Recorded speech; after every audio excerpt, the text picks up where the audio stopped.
Bonjour à tous et à toutes, j'espère que vous allez bien et bienvenue aujourd'hui pour une nouvelle vidéo.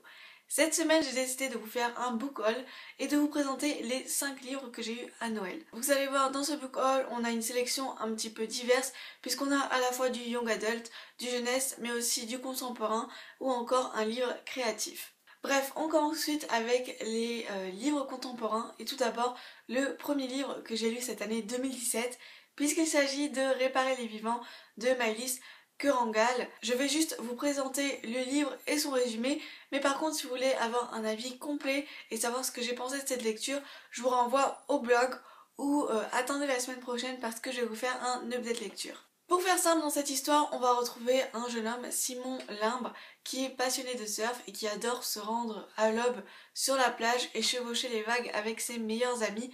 Mais un matin, il va avoir un accident et il va se retrouver à l'hôpital. Et à partir de là, on va suivre une transplantation cardiaque de son donneur à son receveur.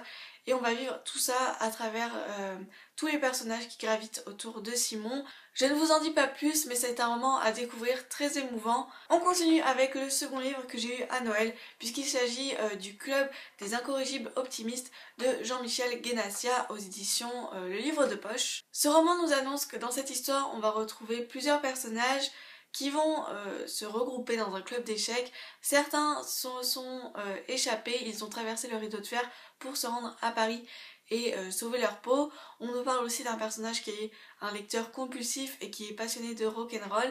Et comme je disais, ils vont tous se retrouver à Paris dans un club d'échecs et il se trouve que tous ces personnages sont liés par un terrible secret. Voilà un petit peu le résumé que nous présente ce roman et tout ce que je peux vous dire c'est que je suis vraiment impatiente de le lire. Le synopsis me tente énormément, surtout cette idée d'un terrible secret qui relie ces personnages qui pourtant n'ont l'air d'avoir rien en commun. Même si ça a l'air d'être un sacré pavé, je suis hyper impatiente de découvrir ce livre. On continue avec 2 livres qui cette fois sont beaucoup plus young adulte, jeunesse et qui tournent autour du pouvoir, d'un royaume, etc. Et le premier, c'est un livre que je voulais depuis déjà pas mal de temps, puisqu'il s'agit de Red Queen de Victoria Aveyard, qui a été publié au Livre de Poche. Peut-être que vous connaissez déjà ce roman, il est sorti il y a un an à peu près, et on en a beaucoup parlé, que ce soit sur Booktube, sur les blogs, ou sur Instagram. Le résumé de ce livre nous dit que le pouvoir est un jeu dangereux, et on va suivre une jeune fille qui s'appelle Mère, qui a 17 ans et qui vit dans une société un petit peu monarchique, et elle fait partie des classes très inférieures, très pauvres, mais il se trouve que du jour au lendemain, elle va soudainement avoir des pouvoirs magiques et ça va changer complètement son destin, sa vie, et elle va se retrouver enfermée dans le palais royal et elle va devoir épouser un prince. Voilà ce que nous dit globalement le résumé et je pense que c'est vraiment un livre qui est à la fois fantastique, où il y aura un petit peu de magie, d'amour, de complot, etc. C'est vraiment le genre de lecture que j'aime beaucoup. J'aime beaucoup quand on a des dystopies qui se passent un petit peu dans un univers monarchique, etc. Et en tout cas, je suis hyper impatiente de le découvrir, de le lire et j'espère vraiment que je l'aimerai.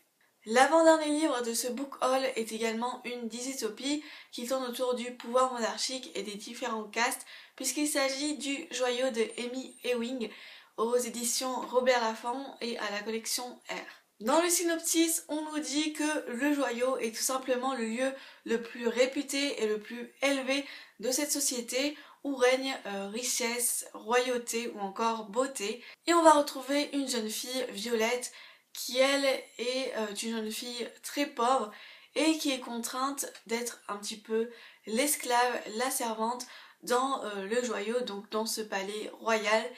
Et d'après ce que nous dit le résumé, son rôle c'est tout simplement d'être une mère porteuse. On imagine donc que Violette est un petit peu considérée comme un objet que l'on vend, que l'on achète et que l'on utilise.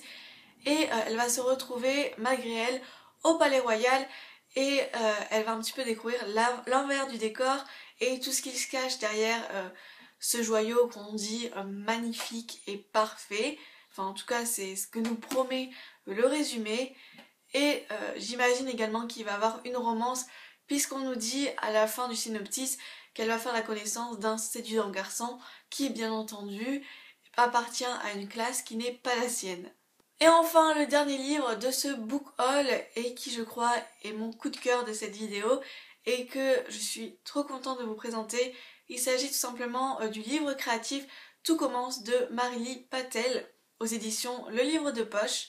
Vous le savez peut-être, mais j'aime beaucoup tout ce qui est livre créatif, notamment sur cette chaîne j'ai fait 2 vidéos sur le Work This Journal où on doit un petit peu suivre des instructions farfelues qui sont inscrites dans un carnet. Mais ce livre, plus qu'un livre créatif, je trouve que c'est vraiment un livre d'introspection, je sais pas comment vous dire ça, mais c'est plus un livre ciblé sur soi, ça a l'air vraiment d'être quelque chose de beaucoup plus personnel. Donc d'un côté on a une magnifique citation qui va illustrer l'autre page qui cette fois est une question qui est posée sur soi, qui nous amène un petit peu à réfléchir sur nous-mêmes et comme je vous disais, c'est vraiment plus quelque chose de personnel et d'introspectif que créatif.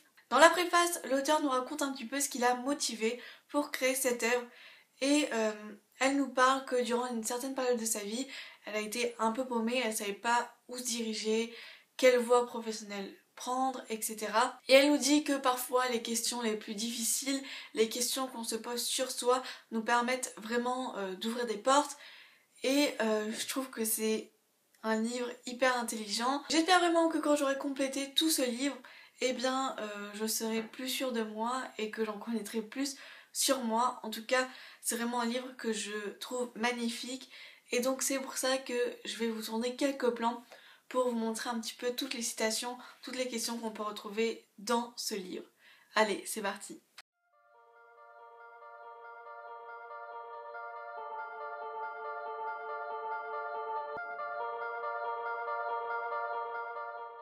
Cette vidéo est terminée, j'espère vraiment que ça vous a plu. Je remercie vraiment à toutes les personnes qui, cette année, au mois de décembre, pour Noël, m'ont offert des romans parce que ça m'a fait super plaisir d'avoir des nouvelles lectures dans ma bibliothèque. N'hésitez pas surtout à me donner votre avis si vous avez lu l'un de ces 5 livres et dites-le moi en commentaire ce que vous en avez pensé, etc.